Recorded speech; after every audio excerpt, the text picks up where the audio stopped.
नमस्कार दोस्तों, स्वागत है आपका मुकेश 24/7 यूट्यूब चैनल में।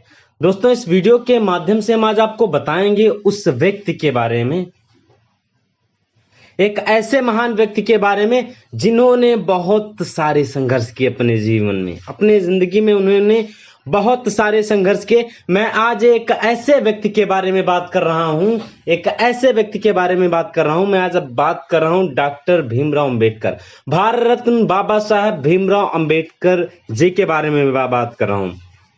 दोस्तों, बाबा साहब भीमराव अंबेडकर का जीवन सतत संघर्ष और सफलता का ऐसा समंदर है जिसमें खोजा जाए तो इनमें ज्ञान और प्रेरणा रूपी बहुमूल्य रत्न प्राप्त हो सकते हैं। और आज मैं आपके साथ ऐसे 5 रत्न यानी 5 प्रेरक कहानियां इस वीडियो के माध्यम से बताऊंगा। नंबर 1, बाबा साहेब की ईमानदारी। यह आजादी के पहले की घटना 1943 में है। बाबा साहब भीमराव अंबेडकर को वायसराय काउंसिलिंग में शामिल किया गया और उन्हें श्रम मंत्री बना दिया गया। इसके साथ ही लोक निर्माण में पीडब्ल्यूडी भी उन्हें दिया गया था। लोक निर्माण विभाग पीडब्ल्यूडी भी उन्हीं के पास था। इस विभाग का बजट करोड़ों में था और ठेकेदारों में इसका ठेका लेने की होड़ लगी थी।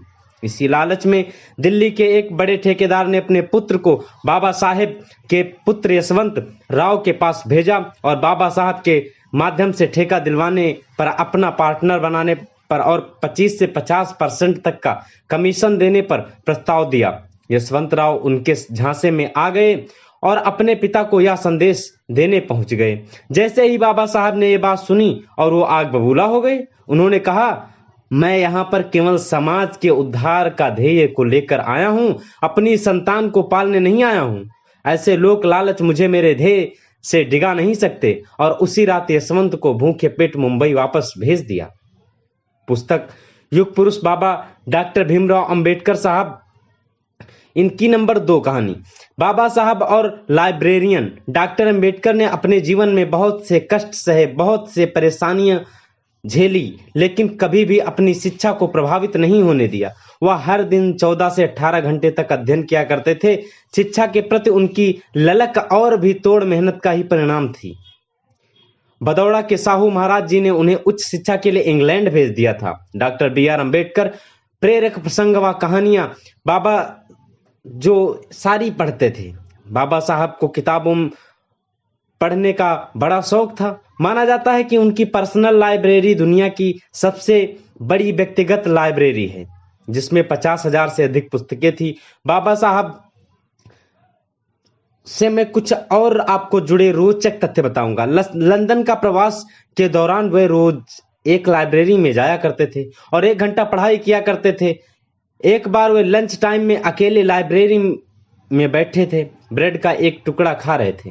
तभी लाइब्रेरियन ने उन्हें देख लिया और उन्हें डांटने लगा कि कैफेटेरिया में जाने की बजाय वे यहाँ छिप कर खाना खा रहे हैं। लाइब्रेरियन ने उन पर फाइन लगाने और उनकी मेंबरशिप खत्म करने की धमकी दे दी। तब बाबा साहब ने क्षमा मांगी और अपने समाज के संघर्ष और इंग्लैंड आने की वजह के बारे में बताया। उन्होंने यह भी बड़ी ईमानदारी से कबूल किया कि कैफेटेरिया में जाकर लंच करने के लिए उनके पास पर्याप्त पैसे नहीं थे, उनके पास पैसे ही नहीं थे। यह बात सुनकर लाइब्रेरियन बोला, आज से तुम लंच अर्स में नहीं, यहाँ मेरे साथ बैठोगे। तुम मेरे साथ कैफेटेरिया चलोगे और मैं तुम्हें अपना खाना शेयर करूंगा। वह लाइब्रेरियन एक यहूदी था और उसके इस व्यवहार के कारण बाबा साहब के मन में यहूदियों के लिए एक विशेष स्थान बन गया था। अब अगर देखा जाए, ख्याल कौन रखेगा। यह घटना तब की है जब डॉक्टर अंबेडकर जब अमेरिका की कोलंबिया यूनिवर्सिटी में पढ़ रहे थे। वह रोज सुबह लाइब्रेरी खुलने से पहले वहां पहुंच जाते थे और सबके जाने के बाद ही वे वहां से निकलते थे। यहां तक कि वे कई बार लाइब्रेरियन की टाइमिंग खत्म होने के बाद भी वहां बैठे रहने की अनुमति मांगा करते थे। उन्हें रोज ऐसा करते थे। एक दिन चपरासी ने उनसे कहा, क्यों तुम हमेशा गंभीर रहते हो, बस पढ़ाई ही करते हो रहते हो, कभी किसी दोस्त के साथ मौज मस्ती नहीं करते। तब बाबा साहब बोले, अगर मैं ऐसा करूंगा तो मेरे लोगों का ख्याल कौन रखेगा। ये डॉक्टर बी.आर. अंबेडकर साहब ने कहा था। उनकी एक और आखिरी बता रहा हूं कहानी।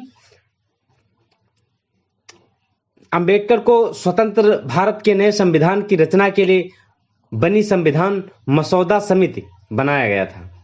बात जब शेड्यूल कास्ट की लिस्ट तैयार करने की आई तो बाबा साहब उनमें सभी भाषाओं की जननी संस्कृत को भी स्थान देना चाहते थे। हालांकि अधिकतर सदस्यों के विरोध के कारण ऐसा नहीं हो पाया, लेकिन इस दौरान जब एक बार संस्कृत भाषा को लेकर श्री लाल बहादुर शास्त्री और अंबेडकर जी ने बीच चर्चा हो रही थी, तब लोगों ने देखा कि दोनों ही महान हस्तियां संस्कृत में वार्तालाप कर रही हैं। शास्त्री जी से संस्कृत भाषा का ज्ञान होने की उम्मीद की जा सकती थी, पर अशिक्षित दलित परिवार में जन्मे बाबा साहब भी संस्कृत भाषा पर इतनी पकड़ रखते थे, यहां किसी ने नहीं सोचा था। जल्द ही ये बात मीडिया में छा गई और सभी अंबेडकर जी के ज्ञान का लोहा मानने लगे। एक कहानी और है। नंबर 5, डॉक्टर भीमराव अंबेडकर जीवनी व जयंती। चपरासी नहीं, पानी नहीं। बाबा साहब महार जाति से थे, जिसे अछूत माना जाता था। यही कारण था कि वह विद्यालय में बाकी छात्रों के साथ नहीं बैठ सकते थे और उन्हें कक्षा के बाहर बैठकर पढ़ना पड़ता था। इसके अलावा उन्हें विद्यालय का न छूने की अनुमति थी और ना ही जबकि बाकी के छात्र जब चाहे तब नल चलाकर पानी पी सकते थे। उन्हें सिर्फ यही नहीं, सूरत में पानी मिल सकता था जब विद्यालय का एक चपरासी भी उपस्थित हो। यही नहीं, वह नहीं होता था तो कोई भी उन्हें नल चलाकर पानी नहीं पीने देता था। इसी स्थिति को उन्होंने बाद में अपने एक आर्टिकल में एक लाइन में समराइज भी किया है। उनके संघर्ष, लास्ट में उन्होंने इतनी मेहनत किया, इतने परिश्रम के, उन्होंने कहा था कि संघर्ष करो, शिक्षित बनो, संगठित रहो। लास्ट में वो भारत रत्न डॉक्टर भीमराव अंबेडकर बन गए, जिनको क्लास में पढ़ने नहीं दिया जाता था। लास्ट में वही जाकर के एक टाइम पे बाबा साहब डॉक्टर भीमराव अंबेडकर भारत रत्न बन गए थे। तो हर एक व्यक्ति को ईश्वर ने हीरा बनाया है, लेकिन वही चमकेगा जो मेहनत करेगा। उन्होंने इतने संघर्ष किए, इतनी परेशानियां झेली, इतने कष्ट किए, बाद में हीरा बन गए।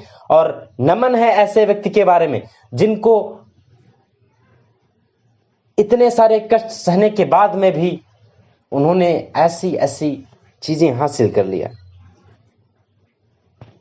ऐसी वीडियोस देखने के लिए मुकेश 24/7 यूट्यूब चैनल को सब्सक्राइब करें। कमेंट बॉक्स में कमेंट करके बताएं आपको वीडियो कैसा लगा। मिलेंगे हम आपको एक नई वीडियो के साथ में।